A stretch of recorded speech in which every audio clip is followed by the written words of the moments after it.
They have taken untold millions that they never toiled to earn, but without a brain and muscle, not a single wheel can turn. We can break their haughty power, gain our freedom when we learn that the union makes us strong. I think today a lot of people expect Mormons to be conservative. I think they expect them to be positive about systems that are hurting people. Progressive Mormons need to get in the habit of asserting, like, this is our church too. We have precedent, we have a background for what we're doing, and we're gonna keep doing it. One of the recurring themes of the Book of Mormon is the pride cycle. And the pride cycle is this repeating course in which, broadly speaking, Nephites acquire a lot of wealth, and then they fail to distribute that wealth effectively. Really, that is reflective of modern class struggle to accumulate their own wealth in ways that is more reflective of worship of money than it is reflective of worship of God. A lot of Mormons exercise their religion passively, internally.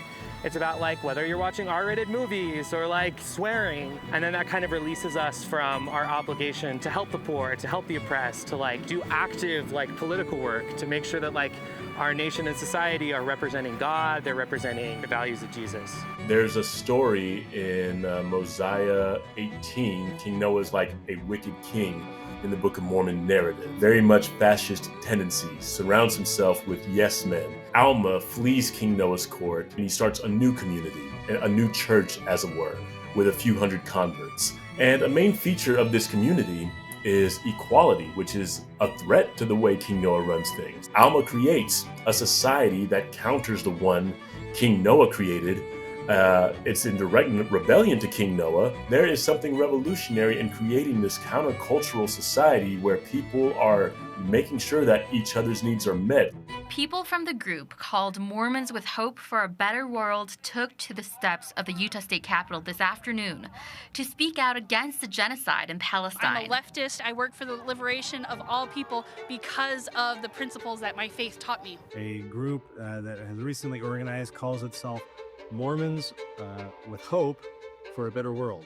I mean, they're at once quoting from, the Book of Mormon and then Vladimir Lenin in the next sentence. So Mormons with Hope for a Better World really just has the vision of uplifting working class and oppressed people in Utah and the nation. And it kind of comes from, like, a pretty sober material analysis of working class people's conditions, the conditions of oppressed peoples. If we want to see any significant progress for working class and oppressed peoples, we're gonna need to figure out how to, like, mobilize, radicalize, and organize, like, Latter-day Saints and other Mormons into, like, progressive and left-wing causes. A lot of modern mutual aid groups that are seen as kind of revolutionary or radical in nature, what they're striving to do is make sure that people are housed, make sure that people are fed, and those are some of the, like, primary institutional goals of Mormonism. Broadly, the infrastructure of the church outside of its investment portfolio exists to serve the material needs of people who are a part of the church. I feel like Jesus is calling us to pick a side. He's calling us to be loud. We have to be direct. We have to prioritize being courageous over being nice. People's lives are at stake.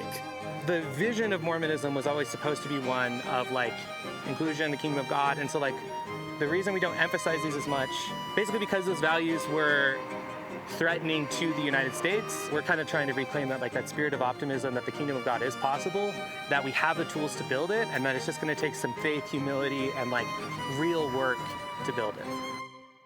I believe at the very least that Christ is calling today's saints to stand firmly on the side of the least of these. That's in Matthew 25. Did we feed the hungry? Did we clothe the naked? Did we tend to the sick, visit the imprisoned, welcome the foreigner? If we are to be a religion that truly espouses consecration as a covenant responsibility, anti-capitalism is a necessary component of that covenant living and of that covenant religion. Considering how we talk about ourselves as the one true church, we should be the best at this, and we should be the first people to do it. We should be on the front lines when it comes to fighting racism, when it comes to fighting all kinds of bigotry.